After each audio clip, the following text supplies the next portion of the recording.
shit gonna make it even more better. Yeah, niggas gonna go crazy. Niggas already plotting bank robberies and shit. Yeah. Liquor store robberies and all that. I'm going for big schools. Man, I wonder if you can rob any shit that's already on here just to do it. I don't know. I ain't attempted to rob nothing yet, though. Shit, you might as well. You done the story mode. Shit, yeah, I might try this shit. Run up in different places trying to rob them motherfuckers, man. You go in there and rob what's the best clothing store? Where the possum guys or whatever. Oh yeah. Where they sell their suits and tuxedos and shit. Yeah. I'm trying to turn this goddamn phone off. Rob them for their Django suits, bruh. Yo, I was laughing like a motherfucker when I seen that, man. Nah, but the burgundy one is the real Django suit, son. Like, that joint is straight up slave coon shit. Like, I gotta go find that one then. It's at Palms Boys. It's at that same spot. Cause I remember the first time I saw it, I was like, yo, I'm gonna take a picture of this shit. This is unreal. Man, they need to have you put the iFruit app, man, on Android, man. Yeah. Man, iPhone, I had this shit from the jump, man. I know, iPhone right? get everything first. Yes, sir. Man, bullshit, man. I know, right? Y'all motherfuckers just now getting Instagram video, ain't you? Nah, I done had it for like a couple months now. It's been out for 3 months on Android. Over there. Yeah. Oh, shit, I'm supposed to turn this goddamn phone. These niggas arguing about the fantasy football league. Ooh. The other league that I'm in. Oh. Y'all ain't even get me in the other joint this year. Cause shit, by the time when you told me about it, all those spots was filled up already. So. Yeah, I'm in too many leagues as it is, but I know next year I'm gonna get back in y'all joint. Yeah. Man, I got my ass handed to me this past. Man, me too, man. Dude, I only got like 40 points. I think my opponent got like 90. I was like, man, Eli, Hakeem, Nicks, and then all in the tight end. I was like, nigga, all of them failed me.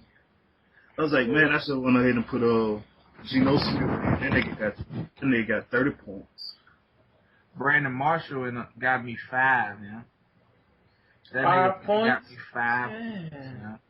Like, I just couldn't believe that shit. Cause Jay Cutler was throwing it to that nigga Alshon Jeffries. Yeah, and then nigga Andre Johnson didn't give me that many points either. I think that nigga got hurt anyway. Nigga, Eli Manning got me 5 points. 5.3 points. That's terrible. I know, man. Then the nigga I was facing this week had Cam Newton. So it was like straight up direct. I was like, oh my God. Seriously? Man.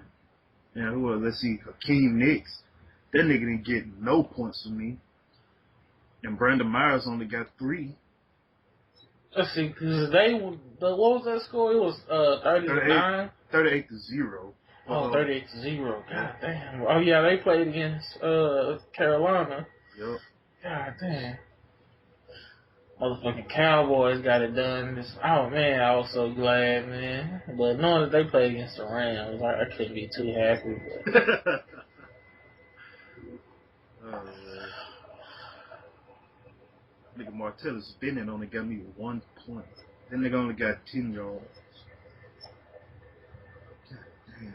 Hey, man, nobody picked up that nigga Eddie Royal, man, so I had to pick that nigga up for this week. Even though I picked the nigga up on the week that nigga played against the Cowboys, man. Man, so, I mean, I want the nigga to get his points off, but god damn, man. Damn, Cam Newton got this nigga 60. No, wait. Let's see. Let me make sure I'm in week 3. Oh, no, I was going to say, no, the man get 60 points on you. He got 31 points with Cam Newton. 23 with Jamal Charles. So that nigga won. That nigga won the game with just those 2 players. That nigga beat with just those 2 players. Them niggas, the Chiefs was going off, man. I don't know how them niggas got that good, but nigga, Andy Reid, nigga. Yeah. In Reed we trust. Oh man. Anyway, this is the people. Yeah, see the people. We've been recording for like 5 minutes now. So what this is it's a segment where we interview people from different walks of life, and we got different occupations and shit, and let the people know who you are. My name is MacGuyver. Like the TV show, but not really.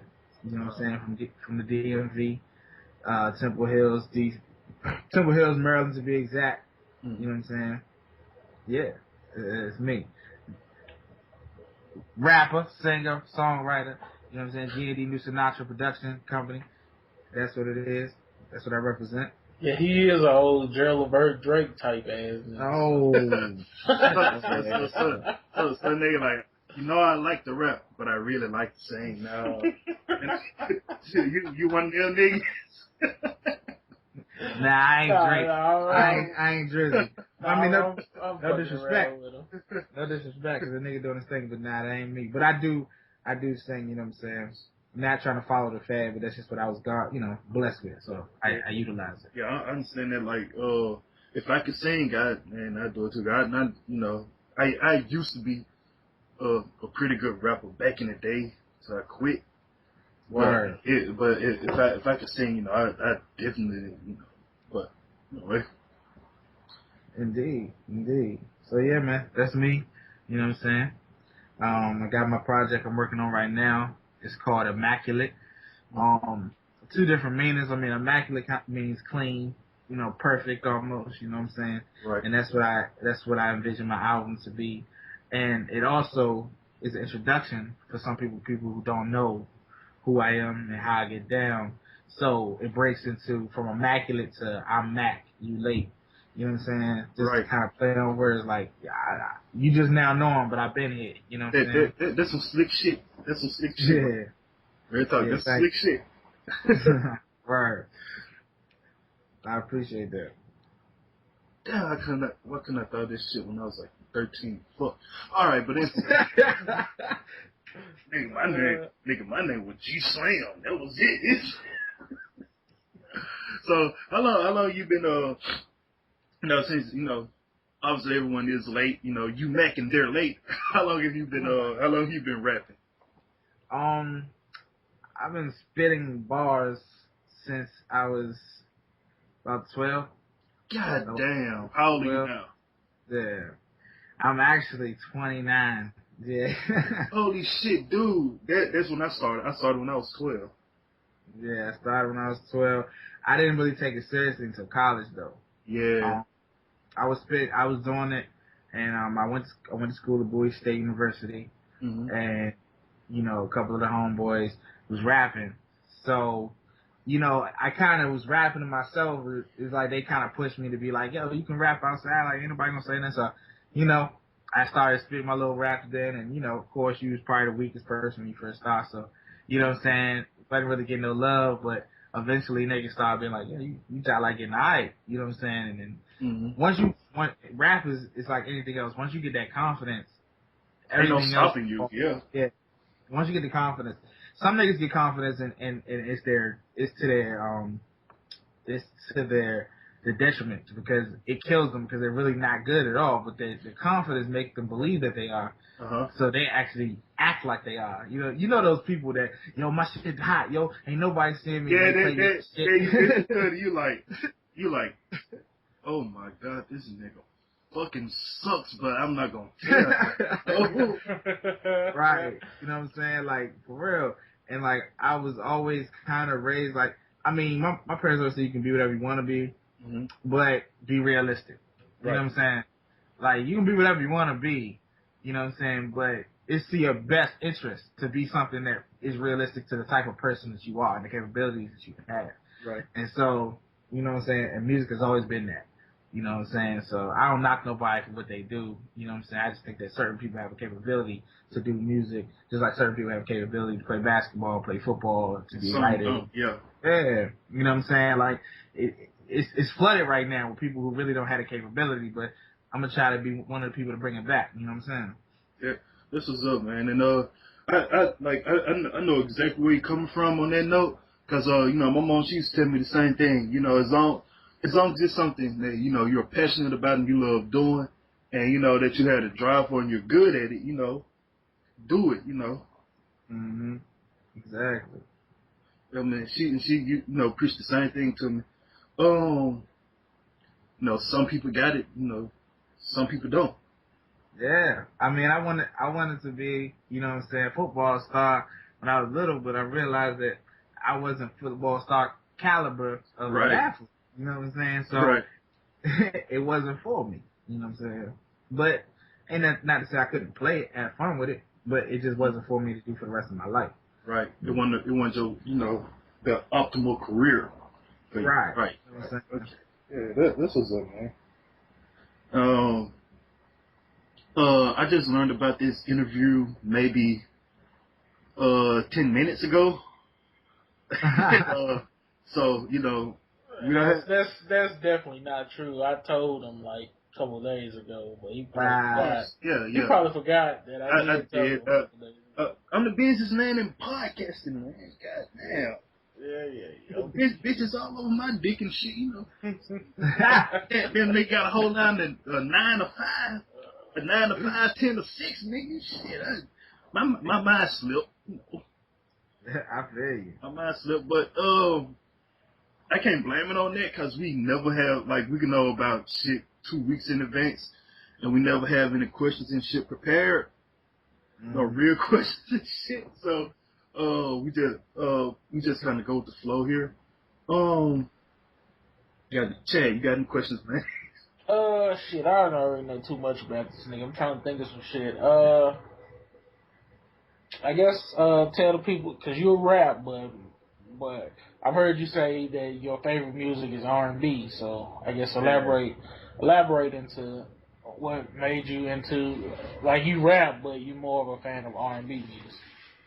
I mean, I guess it's just because, you know, how most of us are raised, like, you know what I'm saying, like when we were coming up, like when I was coming up, my mother, you know, was strict on no cursing, and my father was kind of strict on no videos.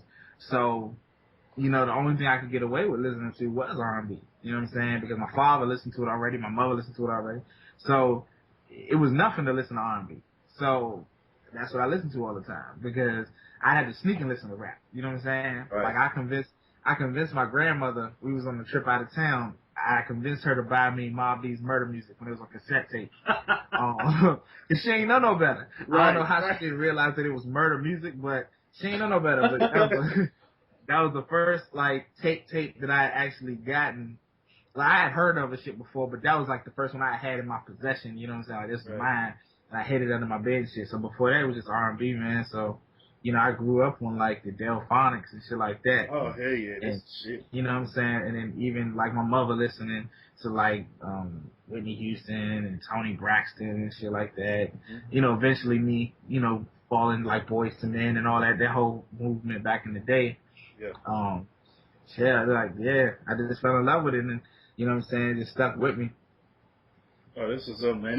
That's sort of like me, cause my mom, she, you know, especially when I was younger, but she don't too much really say too much of shit now. That, you know, I'm old as hell, but when I was younger, you know, it was like, don't listen to that rap shit. You ain't finna watch that rap shit on my TV, and you ain't finna watch no naked ass bitches on my TV and shit like that. So it was like the only thing I could listen to was blues. You know, me being, you know, a man from the South, from the Mississippi Delta, you know, blues is prominent here. So, you know, it's like sort of my, like one of my secondary genres that I listen to a lot is hip hop, blues, and, you know, rock and roll and shit. You know, so I completely understand where you're coming from. Yeah, man. So that's basically what it was. And then I started to sing in the school choir because that's where all the chicks was. Right. So that was like my little extracurricular. Like me and my homeboy, we joined the choir. I don't think he could sing for shit, but you know what I'm saying? I had a little bit of talent. I never told anybody, like I never really asked to do solos or nothing like that. This is like starting in like middle school. But eventually my teacher had found out and I had to sing in front of the whole damn school. But yeah, like that's, so then, you know, that just adds to it because I'm singing. So it's like, I want to hear singers because I'm singing, you know what I'm saying? So, you know, I love rap. I love hip hop. Like it's in me, but like that R&B shit, that shit never dies though. That shit don't never die. Yeah, amen to that. So,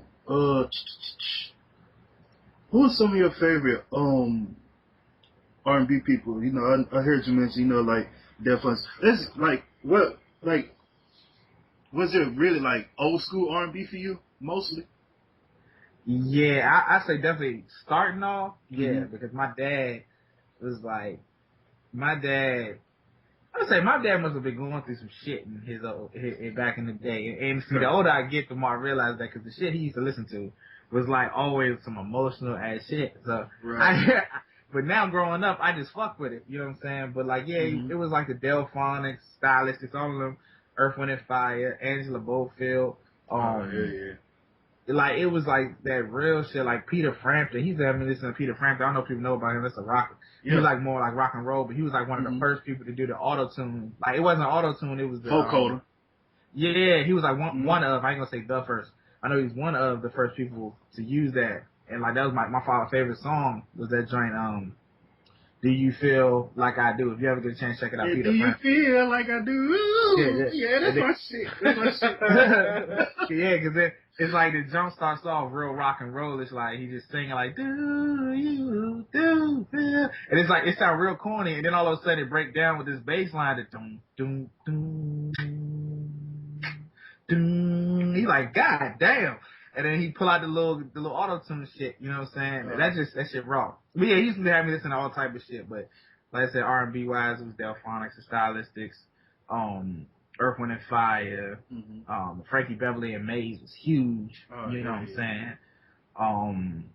You know, and all that type of shit. And then my mom would listen to more of like the current stuff. So like back then it was like Mint Condition and you know, my sisters used to listen to Jodeci and Mary J. Blige and you know, all that shit. Yeah, so it's like I said, my sisters wasn't even into rap. So it's like hearing them play music and hearing my mom play music, yeah, it was just all just the straight smooth shit. You know what I'm saying? I had to discover rap on my own, bro. Yeah, man, it's like it was sort of the same. My dad, especially, he played in he played in a band. Like, especially when he was younger. So, you know, they were really like a cover band. They didn't have no songs of their own. So I used to listen to, you know, like his main shit was like funk and all that. So I used to listen to, what's that nigga's name? Like Parliament and, Parliament, Brick, Isaac Hayes and, you know, people like that. Oh, that's my father's favorite, Parliament. Yeah, my father loved it. And damn, what's that nigga's name from Tennessee? They did that song, Son of Shout. Oh shit, what's that fucking? I can't remember. What was that part? I don't remember. But you know, he listened to, you know, he listened to a lot of shit like that. And like when I started hearing it, this like especially when I was, you know, trying to break into hip hop and shit, like a lot of that shit like inspired me, like. Not really the lyrics as much, but the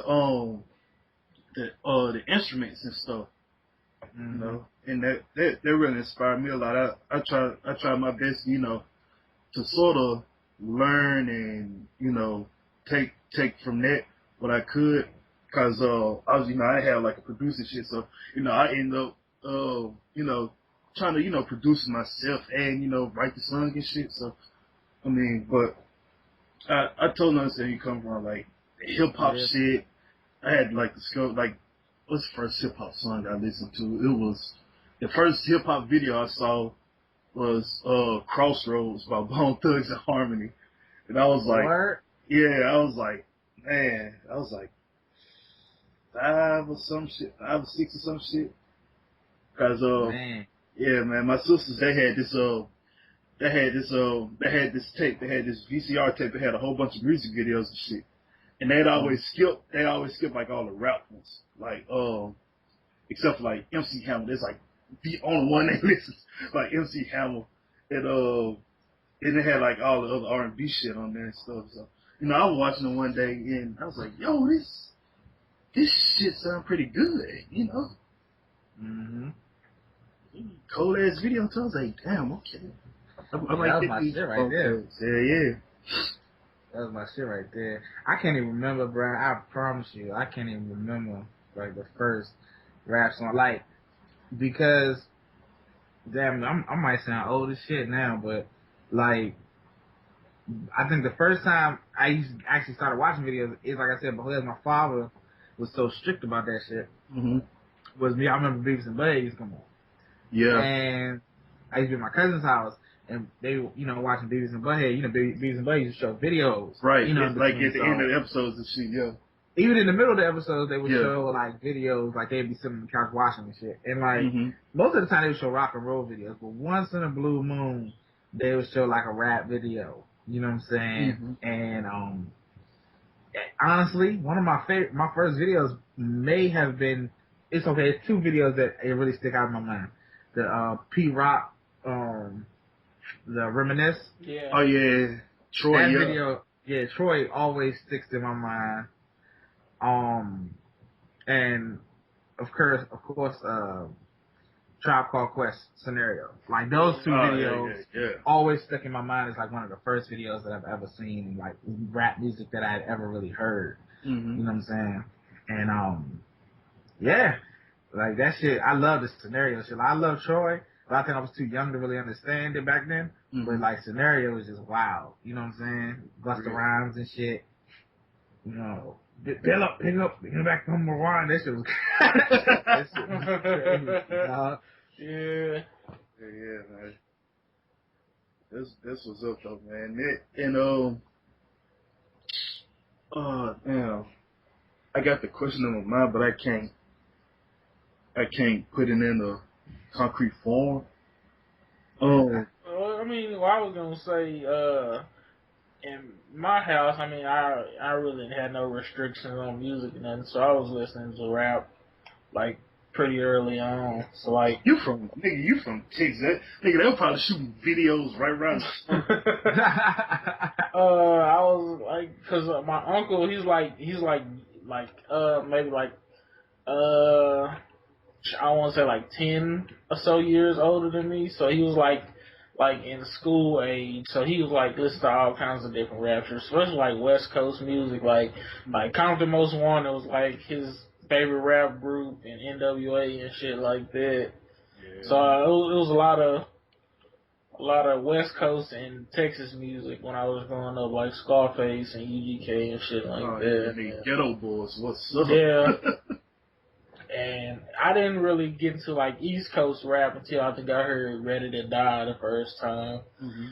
Like and even then I couldn't have that tape. I snuck and listened to that tape myself because I would, for some reason that was just not allowed to have. So one of my homeboys had the tape and he let me borrow it, and I just had the little Walkman sitting in my room, just listening to that shit. Yeah, that's how it was with that Mobb Deep tape, dog. I had to sneak it in under my bed, and then I had the little Walkman, and I just listened to it, you know, while I was going to sleep. Yeah.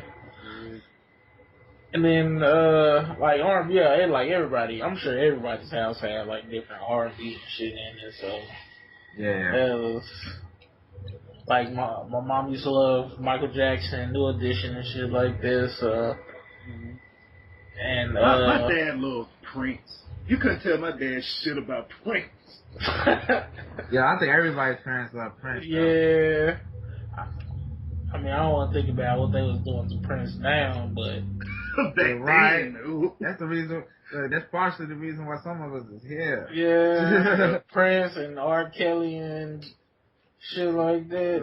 Yeah, I I'd rather not think about it. Cause you thinking like, man, I know what I would have been doing. Yeah.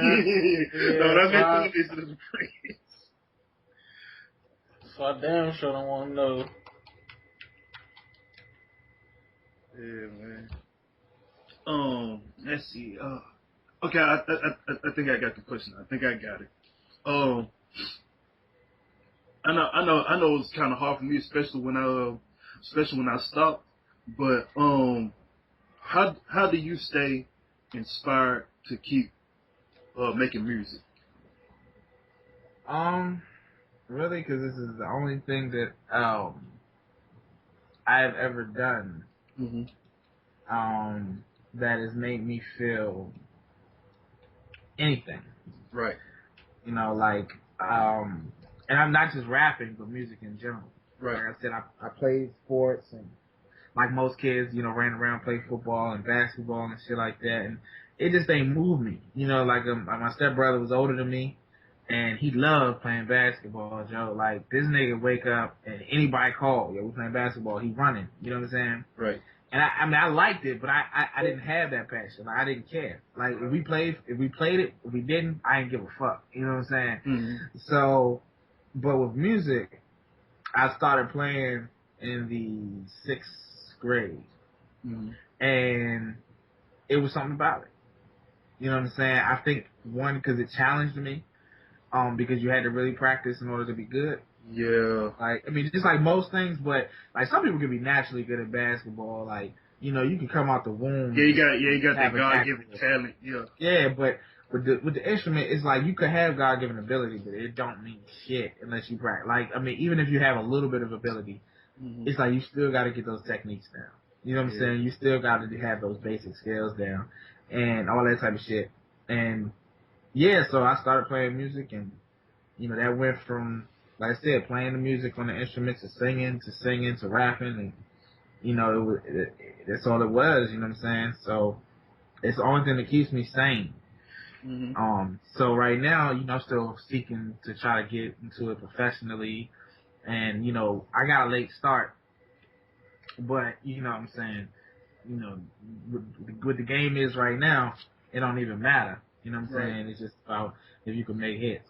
So I'm gonna keep going until I see that it's time to say just stop. But at the end of the day, I'm never probably gonna stop. I might just stop trying to do it professionally. You know what I'm saying? But I'll never stop rapping. Yeah, I'll never stop creating music. Like, that shit is just in me. Like, I'll do that shit till I die.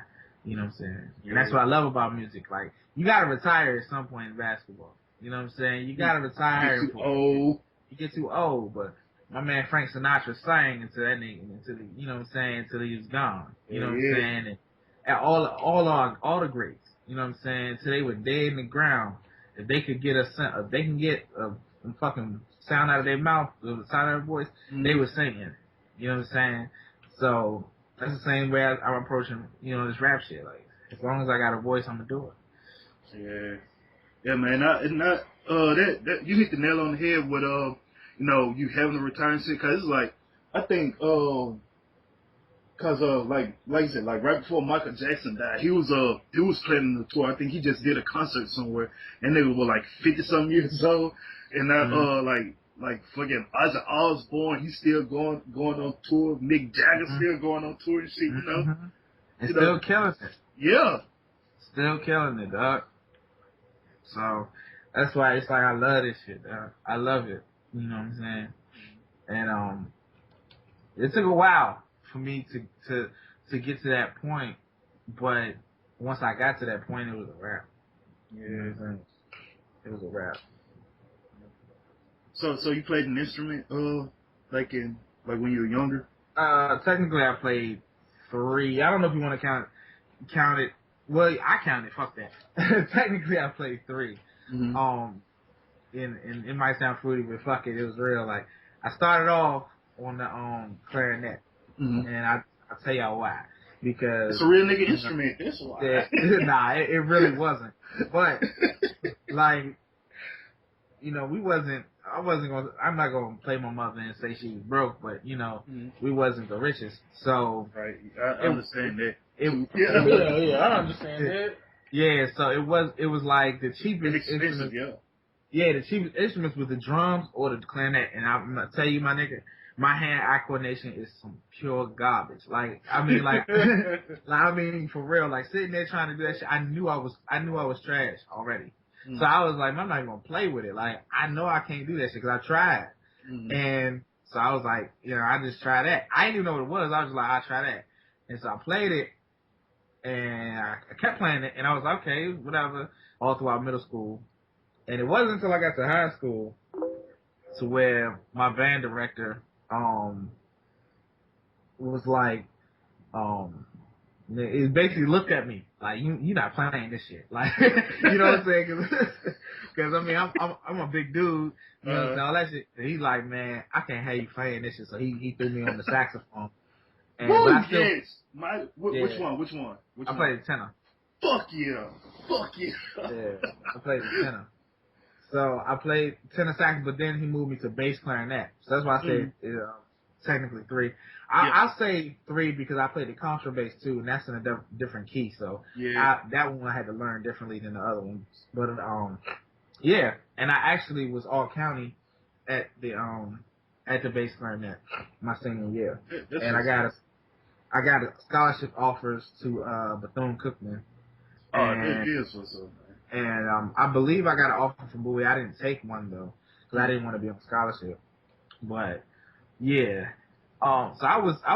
You know what I'm saying? I've always been good at music. You know what I'm saying? That's what I mean. So like, it's always been the thing that I've excelled at, and the thing that gave me joy. So yeah, there's 3. I always wanted to play a brass instrument though. I never got a chance to learn that. It's not too late. Yeah, no, it's never too late. Cause brass? What 3 keys on it? You know. Yeah, but see that makes it harder because because you gotta get your lip and tongue and shit right. Yeah. It was called your armature. Yeah, it gotta be correct. You know what I'm saying? So. Yeah, man. I played tenor sax. I was in like from 7th grade all the way up to when I graduated in 12th. And shit, man. I was the only one who played that, but it's too big. Then nigga, I was in marching band. We had to march in hour and 2 hour long parades with that shit. Everybody was like, "Why you finna carry that big ass thing around here?" No, I was out there pimping with that bitch. Oh shit. Yeah, man. I had some stories back in the day, man. Me and my best friend, that's just like how we met. We was on the saxophone line together. And he always says one story, dog. We was marching, and our I don't know. You said you was in the marching band. Marching that concert, but I love marching more. Yeah, okay. I was in all of them too. So, but in marching band, our pants had these snaps on the side. You know what I'm saying? Yep. Yeah, the snaps on the side. And you had the zip in the button in the front or whatever. So we marching and see, we had to march hard. And so being in the woodwind section, you know what I'm saying? Since I was already in like that, the woman dominated, section of the band, like we made sure we marched hard. You know what I'm saying? At least we looked manly when we marched. You know what I'm saying? So one time my pants snapped on one end, and so I'm like, oh shit. Luckily it's a saxophone, so it hangs on your neck. So I'm like, okay, I grabbed the sax and I grabbed my one hand, and all of a sudden the other side snapped. Oh shit! And I'm marching down the street, and we ain't nowhere near where we supposed to stop at, bro. And I'm walking down, and it's like somebody's homecoming, fam. Oh, yo.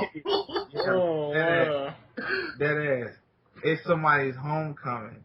And I'm marching down, and both of my pants are snapped.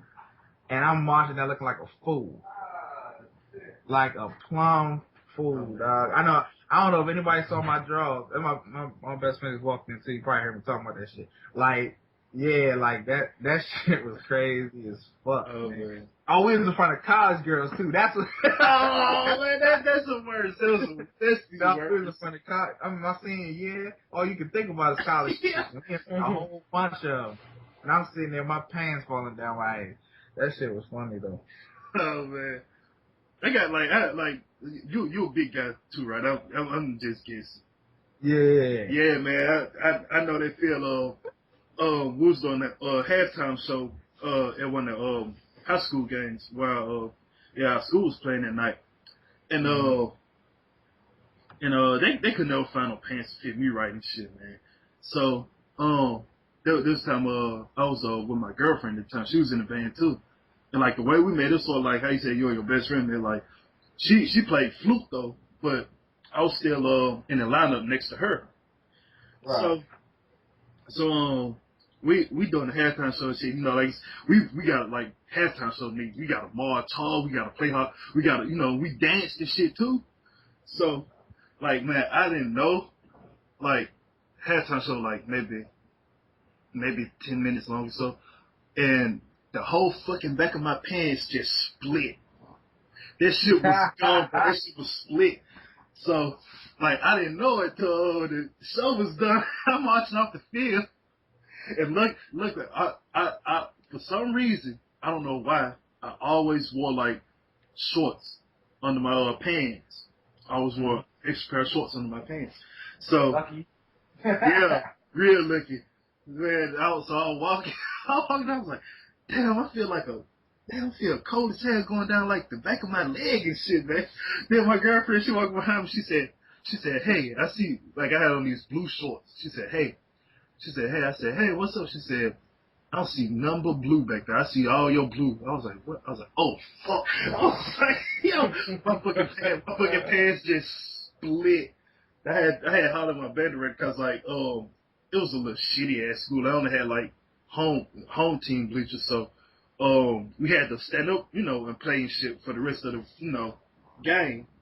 So I had to holler my bender. I was like, hey Mr. Burke, my back of my pants split. Can I like go back to the bus? He looked, he said, how bad is it? He looked, he said, oh yeah. Take your ass on back to the bus right now. I was like, man. So, yeah. That's crazy, man. Yeah, those are the days. Yeah, those really were. There's so many chicks back. Oh my god. There. Be surprised how many chicks a band geek could pull. Yeah, I mean it was cooler to be in a band almost in my school than it was to be on a football team. Like, it was. Now of course the football dudes definitely got action just being on the football team. At the school, right? At the school, but nigga, when you travel abroad, nigga, them major Rex, what's up? Yeah, our dances was bad as shit, man. Like, whew, I still, man, God, dog. Every last one of our dances was bad as hell. Yeah. I miss those days. I know. I miss practice, and I used to come to practice with them little ass shorts on and shit. I used to like, and I was like right there in front of anytime they dance, we played some shit like Rick James or something that they danced to, like, oh, what's up? Give it to me, baby. We played that shit. I was like right there. and that was just looking at them. And like she just started smiling at her, like, what you looking at, Jared? I'm like, nothing. I'm I'm looking. I don't know why y'all wear those little bit ass shorts in the first place. Y'all want folks to look. That's what it is. Word. Man, I used to love going. I used to love going out of state too. When I was in the band, like we used to stay going somewhere in Arkansas or Tennessee somewhere. Yeah, man, the band is definitely responsible for a lot of my adventures out in the U.S., like this Florida and New York and North Carolina and South Carolina and further down to Virginia. And yeah, like some places I probably would never have made it if it wasn't for that. So I went to Canada, played at the CFL game in college. Yo, word? Yeah, that was boring as hell. I like that game was like watching fucking weak ass college game. Like that shit was so trash. But like watching a sweat game. Yeah, but the Canadian laws are different. Like you only gotta be 18 over there to go to strip clubs, like full frontal strip clubs, and drink. You know what I'm saying? You only got 18 to drink. So that's my freshman year. So I was 18 going on 19, and we should get it in. And we got it in. It seemed like it wasn't nothing but us in Canada, and we was in Quebec. it seemed like nothing but us in Quebec that night. Like, we was at the strip club, getting it in, walking around the streets drunk. Like, in Canada, it ain't like here, bro. Like, you know, you walk down the street here, you got the boys driving past every second. You know, you looking and, oh, shit, hide that shit. Like, you know, you always paranoid, nigga. We was in Canada, I swear it felt like we was in Grand Theft Auto. We just running around doing whatever the fuck we wanted. I don't remember seeing a cop car. You know what I'm saying? Like, real life. We was there, and we stayed up to like 5 1. I swear I didn't see one cop car, and we just running the streets. You know what I'm saying? Like, we was making all kind of noise in the hotel. Like, nigga, it was beautiful. Like, I would love to move to Canada once the nigga had some bread and, you know what I'm saying, could move my family up there with me. Oh, man. Canada was like that. It might not be like that no more, though. But it was definitely like that back then. Yeah, man. This was up, man. So, oh shit, Chad, I know you just sitting over there like sounding like you got some questions, man. I ain't got shit else. Let's see, well, yeah, tell us more about college life. You know, a nigga like me never been to college, so I only know college from TV and movies. I mean, I'm gonna tell you though, like, from what you see in TV and movies, it basically is that. I mean, it's not as the college I went. Well, yeah, I'm sure it's not as like. Cause that college I went to, some colleges are that turned up. Like my cousin's school, he went to Ball State. His school was like that, you know, and people I know that went to Maryland and all that, their schools are like that. But my school was small, so my school was more like a hood. Like, that's for real all it was. Like, it was like a hood. Like, it was like a neighborhood. You know what I'm saying? Like, it really, really was. It was that small, and it was nothing but niggas from the hood. Like, it was some people that was from, you know, good areas, but a lot of niggas that went to school was from the hood. So we had the same problems. Like, niggas running in your room, stealing shit. You know what I'm saying? For real, like, niggas fighting over chicks. You know what I'm saying? Like, well, I remember my freshman year, we had visitation. So the only way the girls could come in is they come during visitation hours and they had to sign in and sign out. Yeah.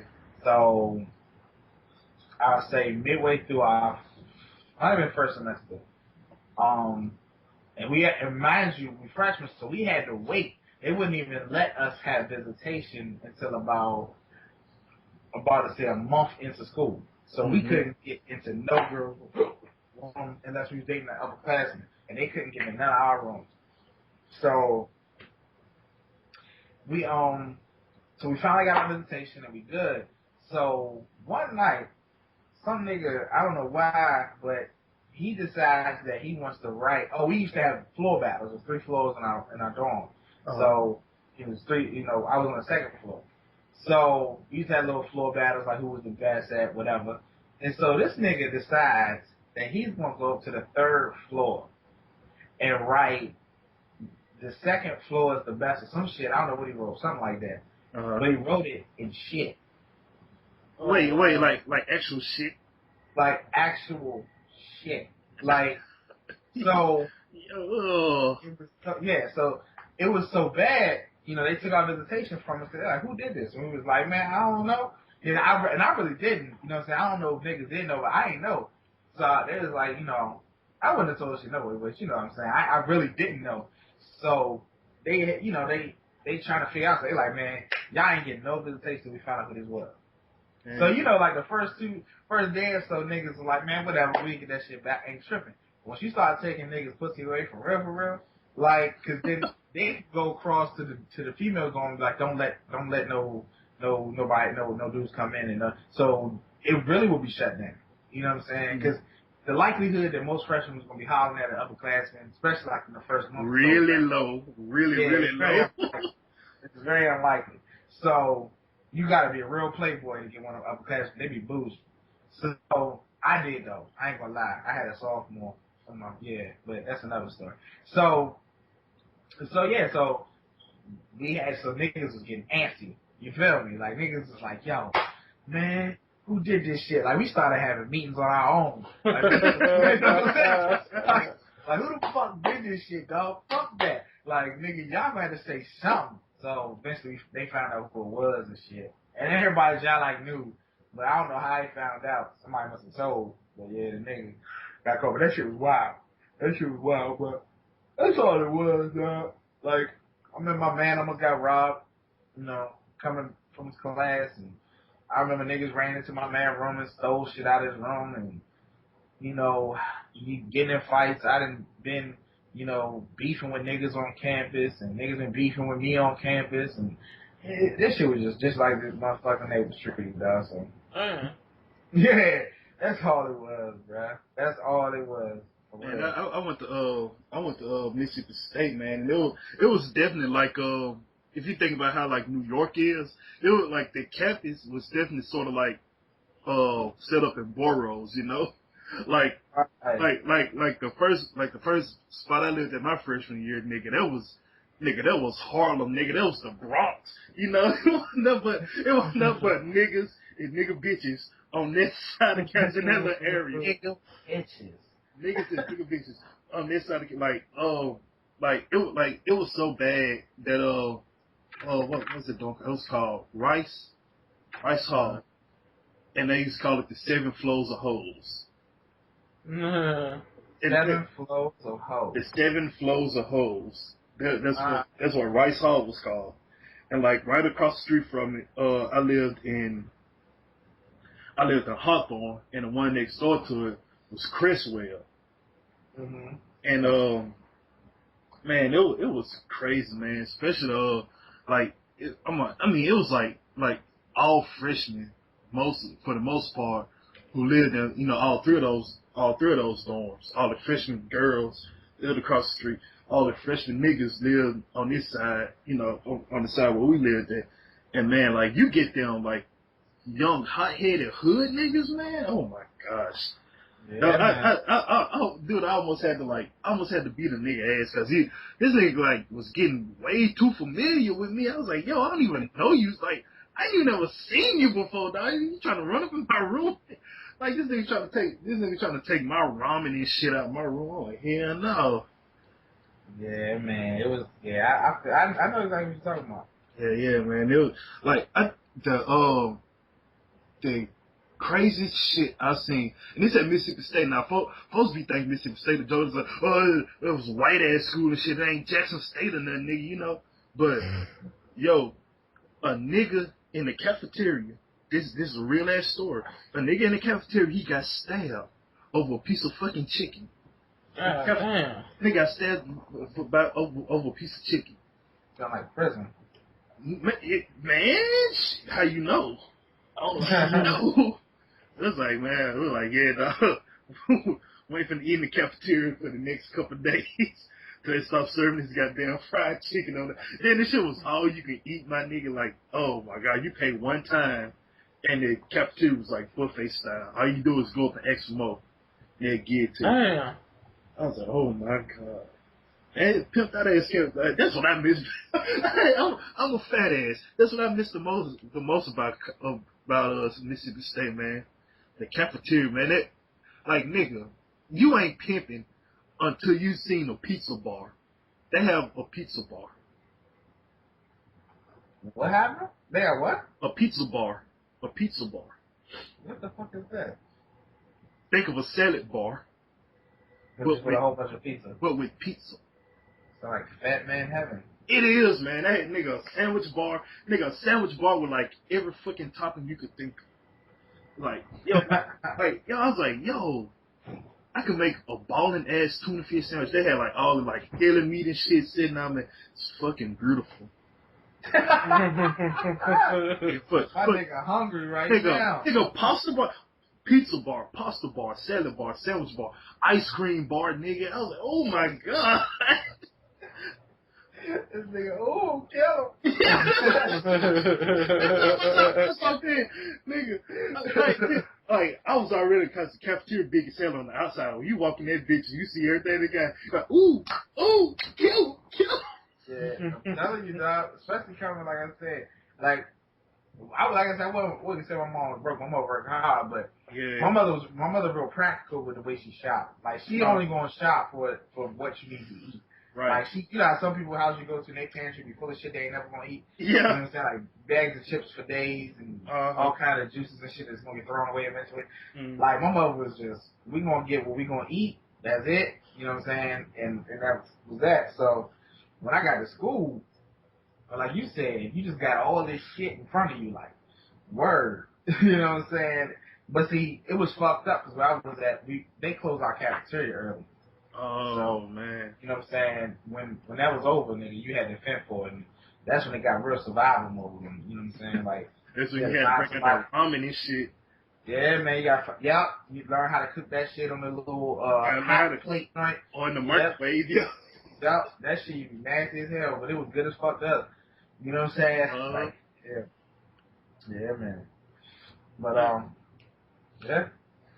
But yeah, I'll say before we finish, I don't know how long y'all do this, but before we finish, I just want to say, you know what I'm saying, I dropped a single today. Well, yesterday, excuse me. I dropped a single yesterday called "The Come Up," off my first album, like I said before, Immaculate.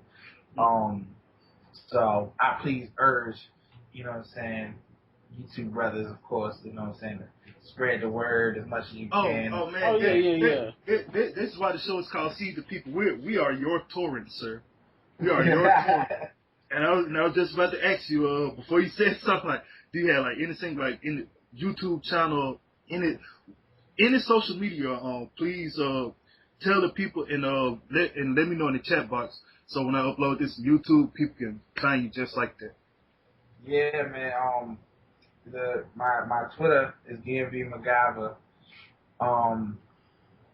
My SoundCloud, I'll drop the link in here. I believe it's just MacGyver, and my Facebook is MacGyver GND. So DMV MacGyver is the Twitter, MacGyver is the SoundCloud, and MacGyver GND is the Facebook. And yeah. I got a YouTube, but I'm gonna rehaul it because I did some videos that with some amateur shit, so I want to clean it up, make sure I just bring in the real shit. So, yeah, I'll get that to y'all eventually. But yeah, the new single is out. You know what I'm saying? It's called "To Come Up." You know what I'm saying? Produced by this dude named Russell.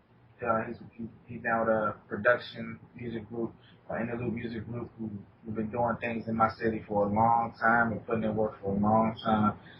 Very well respected group of producers and rappers and all that. So it's a very good look for myself, and you know what I'm saying. I'm very happy with what I've been doing. So you know what I'm saying. Once you guys check it out, like I said, spread the word, and let's get it popping, man.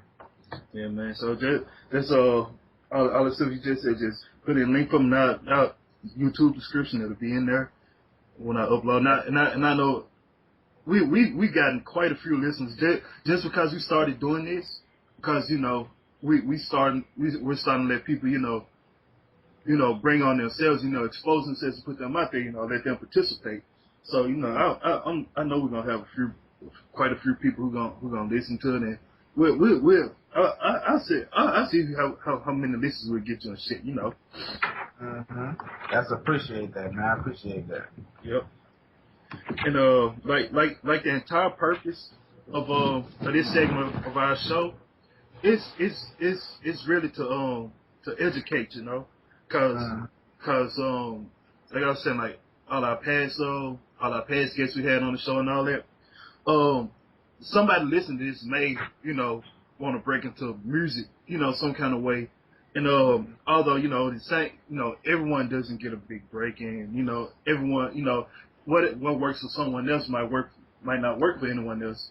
But they'll still have that foundation. It's somebody actually made it, so he's making it, and he loves doing it, and he's trying be a professional about it, break into it. So that motivate them, because somebody's out there still doing it, Yeah, trying to get there, man. And it's just the grind, but if you want it, you know what I'm saying, you go through it. That's all it is, man. So I appreciate you, man. You brothers having me on here. Oh man, it's no problem. We appreciate you for coming through, man. we're always looking for, people to seed more or less, to seed and get them out there and interview them, let people know more about them. Let them know, somebody else out there sharing their struggle. Whatever their struggle is, we'll find someone who's sharing it, educate them a little bit, That's all it's about, man. That's all it's about. So you better keep doing your thing, man. If I find anybody that I feel like should come your way, I send them your way. You know what I'm saying? Yeah, because we take anybody that wants to be interviewed. Well, okay. If you're an amateur porn star, we urge. I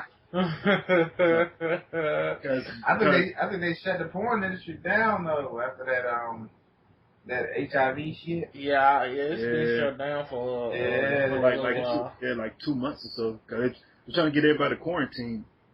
That's scary, man. Yeah. It's like that's fucked up because you gotta think, man. The porn industry be going strong for a while. They make almost $1 billion a year, don't they? Something like that. Something like that, yeah. Damn, man. I don't understand how people be trying to cheat the test and all kind of shit. Like man, if you ain't clean, just nah, I can't. What's that? Mr. Marcus said. Yeah, that nigga said every time because he had gonorrhea or something. Yeah, something and it spread to like 5, 6 girls. Like damn. He act like he couldn't take no break or something. That shit cleared up. And nigga, you fuck 20 times a day. You can. Yeah, you've been doing it for years, so I know you got some money stacked away somewhere you can live off of. You can take a break somewhere. Yeah. Nigga, you can afford a crackhead or something for a while. If you need to just that bad, nigga. Yeah, man, that shit is crazy. And then it's a dude and a chick that came out with HIV, so. Mm-hmm. Yeah, but the dude, I don't think he's actually a porn star. I thought it was just her boyfriend. The dude got his from doing gay porn. From what I read up on it. Wow. Yeah, wrap it up, people. Shit. Wow. You can't find no comment. You saran wrap or some shit. Well, I say this too before I leave. I'm gonna be on a mixtape coming out soon. It's my man Skrilla who helped executive produce my album. It's called 12 Pack. And check that out. When it come out, I drop Chad the link or I drop you the link and let y'all peep it. But it's gonna be dope. It's gonna be some of the hottest rappers in the DMV. So, if you never heard DMV rap outside of maybe Wale, then you definitely want to check it out so you can kind of hear what, we got to offer around here. You know what I'm saying? And not to say Wale isn't good representation, but you know what I'm saying? Just a little variety to show the different sounds and styles. So, you know what I'm saying? Definitely I'll drop y'all the link for that. And my little brother dropping his album soon. My little brother Waze. I'm going to drop you his link too. So y'all can check his new song out called Where I'm Coming From. That joint's hot. And he got another one coming out soon. I don't want to release the title because he might be kind of trying to keep that on the wraps, but that joint gonna be hot. So, it is hot. I heard it. So, okay. Yeah, definitely, man. And my brother Boy and I about to come out with an album, mixtape first called King's Landing, and of course the album's called King of Kings. So just look out for all of that. You know what I'm saying? And look out for Immaculate, and trust me, you will not be disappointed. You know what I'm saying? So that's 12 Pack. Diary of a Lexicon. So I don't know. I'm gonna fuck up his album name and he gonna whoop my ass, but it is what it is. That joint's real complex. You know what I'm saying? But that's my man Willie Ways out of VA Del Rey. My brother born out of music. King's Landing, King of Kings. You know what I'm saying? Like I said, my man Skrilla and the Loop 12 Pack. You know what I'm saying? I'm gonna get all those links to y'all. Make sure y'all check them out. You know what I'm saying? And y'all give it to people, share it to your friends, all that shit. You know that? Yep. Alright. Well, appreciate y'all having me. You know what I'm saying? I gotta go ahead and get up out of here. Yeah, man. Yeah, man. Thanks for being on the show. And, donate a little of your time. Time is one of the best, resources you can donate. Indeed. I appreciate y'all again, man. We gotta do it again. Oh, yeah. Alright? All right, man. Y'all be easy. All right, you too, man. Thank you. Peace.